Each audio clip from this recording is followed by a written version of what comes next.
What's going on, guys? Hayden here, and today I'm gonna be working on the RX-7 again, obviously. So today what I'm gonna try and finish is the rear brake line. So I'll show you guys here in just a second, but I do have the two outer brake lines that are just the soft lines. The actual driver's side brake line has this T in it, so it's actually kind of nice. It comes like this. So I was worried that I was gonna have to find a T, but so basically this T goes to the chassis brake line side, and then this side over here obviously goes across to the passenger side. So right now what I'm gonna do is I'm gonna jack the rear of the car up and take some measurements for how long I need the hard line to go from side to side. And then I may also look and see what size my stock brake line is and get the fittings and everything. So it has a hard line on it right now, and I just need to probably add a little bit of length to it because I did chop it. I'll have to see and measure for the soft line that's gonna go up there too. It may take me a couple tries to get the soft line right because I'm probably just gonna order something that's like off the shelf at the parts store. And then from side to side on the axle, I'm just gonna bend up a hard line. I'm gonna go buy like a little Harbor Freight bend kit thing. They have like a thing, like a bend tool for it. So it's super easy, supposedly. I've never done this before, so yeah. I'm sure it's nothing that I can't figure out. But I'm gonna go ahead and get this thing jacked up and take some measurements.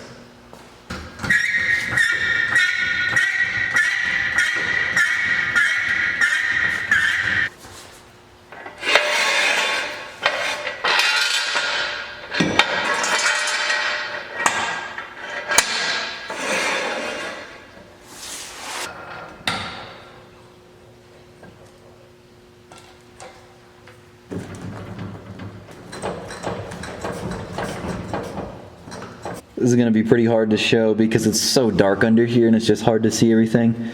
But here is the line that comes from the driver's side. The T is up over here, so it should be pretty simple to just have a hard line come up the frame rail here and over to the T. And then this is, where is it? This is the soft line that's gonna go to the other side.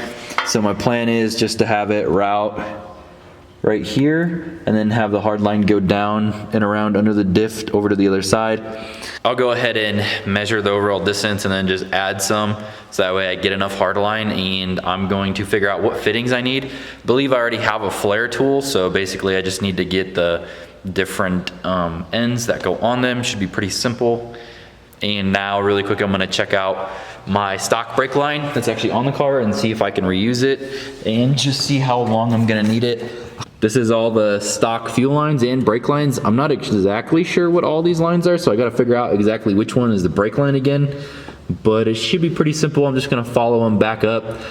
The old fuel lines need to come off anyways, so because I'm gonna be running AN lines all the way up and I won't be needing them. I actually think this is the brake line right here, but I will double check that here right now. Got everything measured and wrote down what I need. I'm gonna take a picture of it with my phone and then head over to Harbor Freight and buy, I guess I don't have my flare tool. I have the little nice tool to cut it so the ends are really nice to flare. I will get a flare tool, I guess, from Harbor Freight and the brake line bend kit. So I'm gonna go buy some hard line, soft line, see if I can do this all in one go and not have to go back and get anything else. I do need to make a different mount point for the brake lines to go onto. I think I might have cut them off or ground them off when I was doing the axle and painting it and cleaning it up. So I'm gonna have to figure out something with that. I don't really wanna just like baling wire it or zip tie it or anything like that because I feel like it's kind of sketchy. So I'm gonna see if I can find an easy way that doesn't require welding something onto the axle and possibly just make a bracket that bolts to one of the foreign link things maybe. We'll see. Anyways, I'm gonna run to the store and get all this shit. Back from the store, so I ended up getting this flaring tool, and so I did have to have somebody make me a custom line, and so I just ended up getting, instead of having to bend a hard line, I got two soft lines. Let me be your hands. And Charles is here, so I got two soft lines, and instead of bending the hard line, I got this line. So this is really simple. It was only 40 bucks to get this one made, and it was another 40 to get this one made. So I just went ahead and got both these made. This one is the one that goes from the axle to the chassis. And then all I have to do is cut the line, that's on the actual car and flare it and put this fitting on there. So that way I can attach this line to it. So we're gonna go ahead and do that. Should be really simple. Once we tighten everything up, it should be able to bleed the brakes. We got master technician Charles over here to help me bleed the brakes. Gonna have to work today, so he came by and hung out. Do some work on the RX-7. Up-down motions. Oh, up, down? To bleed it. Oh, sick. But yeah, so we're gonna put this fitting on the brake line that's on the car and then attach all the fucking brake lines. Right? Think so. Dude, who are you wearing shades inside? This is disrespectful. Were you Ray Charles? I'm Charles. All right, so me and Charles got the brake lines ran. Super simple now with the soft lines. It is a little bit weird because of how, gosh, there's just no good way to put this light. But it's a little bit weird. It comes up over the axle. And this right now just has zip ties holding them up. So the thing with these backspace wheels is that, I can't get the camera in there, but it has to loop all hard right here. The rubber line does. So I need to make sure I can secure these nice so it doesn't rub on the wheel. I'm not sure what I'm gonna do with it yet, but I'm gonna figure that out later. Right now, Charles is gonna leave here in a little bit, so we're gonna go ahead and start bleeding these. And also, like, really simple, putting that line on the chassis was super easy. Just cut it with a nice tube cutter and flare it with the fitting on there and then threaded it in, so super easy. Gonna go ahead and crack this one. This one's already cracked. Gonna go ahead and pump the brakes till some fluid comes out of it and then try and bleed them. So, should be sick. We're gonna have to go get some brake fluid though. Thanks. With the help of Charles, I was able to get the brakes bled. We started with that one over there first, then this one, then that side and this side. Just the standard procedure. Seems to work really well. Yeah, it doesn't come off nice. It's all dumb. The quick release is like, there's like a clip that came out of it, so you have to like wiggle it loose. It's weird. I need to fix it. But just wanted to show you guys really quick that just by the feel of the pedal, it feels really good, but there's no booster hooked up, so it makes a weird noise. But I'm gonna turn the wheel, try and turn the wheel, and then have him get on the brake and see if it stops. People. Yeah, I'm gonna spin this. Here. Oh yeah. Alright, let off. I am off. Are you? Yeah. Shut up. I am. Such a liar. I was all, dude, I can't move that to save my life. Alright, stop it. Oh yeah, dude, they work good. Should I check the other side? Dude, I'm sure they both work, huh? Yeah. We'll see once you have to hook the booster up in and try and drive it in the parking lot, but yeah. Sick, dude. Thank you. Yes. Thank yous. You're welcome. Still can't get it off? Hayden of Metigulous Welding and Fabrication. Let's see this shit. There we go. It's like missing like one of the clips that's like in here. Yeah. It's like missing like one of like the little spring clips. I don't know why. It does, but it's like just does not come off nicely.